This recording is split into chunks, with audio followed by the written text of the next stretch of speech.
பைலா பிரகாரம் சங்கத்துல பதிவு செஞ்சு ரெனியூவல் முடியுதுன்னா ரெனியூவல் சங்கத்துல இருந்து ஒரு தயாரிப்பாளர்களுக்கு மெயில் போட்டு சார் ரெனியூவல் டேட் முடியுது அப்படின்னு கேட்டுட்டு கொடுக்கணும். யாருக்கனா திரும்ப ரெனியூவலுக்கும் லெட்டர் கொடுத்தோம். இது வரைக்கும் அதை ரெனியூவல் பண்ண கொடுக்காம ஒரு சங்கம் இயங்குறதுன்னா 22 பண்ண டைட்டில் முதல் முறையா தயாரிப்பாளர் சங்கத்தில் ஒரு புரட்சியை நான் பார்த்தது அன்பு நண்பர் என்னுடைய ஆர்வீர் நண்பர் விஷால் மூலம் தான் நான் புரட்சியை பார்த்தேன்.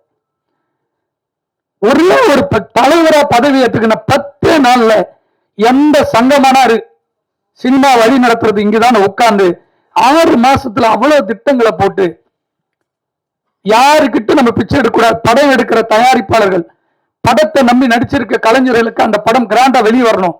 கியூப்ல போய் கண்டென்ட் கொடுத்துட்டு எங்க நிக்கிறோம்? அவங்களுக்காக 4 மணி நேரம் டைம் சொல்லுவாங்க ஒரு படத்தை பார்க்கறதுக்கு ஃபர்ஸ்ட் காப்பிக்கு. அவ்வளவுக்கு கொடுமைகளை சரி செஞ்சது விஷால் அவர்கள் மட்டுமே. அதன் பிறகு 5 ஆண்டுகள் ஒவ்வொரு தயாரிப்பாளர்கள் 200 கம்ப்ளைண்ட் இருக்கு தயாரிப்பாளர் சங்கத்துல. 10 வருஷம் தயாரிப்பாளர் சங்கத்தை மாற்ற முடியாதுன்றதுக்காக தான் இயக்குனர் சங்கத்திலிருந்து 10 ஆண்டுகளுக்கு மேலாக தொடர்ந்து பதவியில் இருந்து தவறு எங்க நடக்குதோ ஒரே நாள் அங்க மாற்றத்தை உருவாக்கணும்.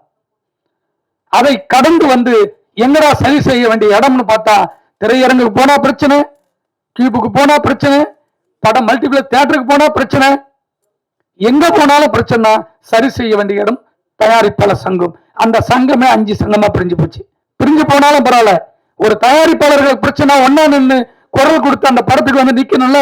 சிறுபடம் அட்லீஸ்ட் ஒரு 5 பேரும் ஒரு மாசம் தேர்தலுக்காக வீட்டை குடும்பத்தை உட்கார்ந்து ஓட்டு கேட்டீங்களா? எதுக்காக? இங்க தயாரிப்பாளர்களுக்கு 2 பேர் சங்கத்துல இருந்து ஒரு பொக்கை எடுத்துட்டு வந்து கொடுத்து ஒரு தயாரிப்பாளரை வாழ்த்தணும். அதுக்குதான் ஒரு சங்கம். அதை கூட செய்யறதுக்கு முடியலன்னா எதுக்கு நீங்க எல்லாம் பதவியில் இருக்கீங்க?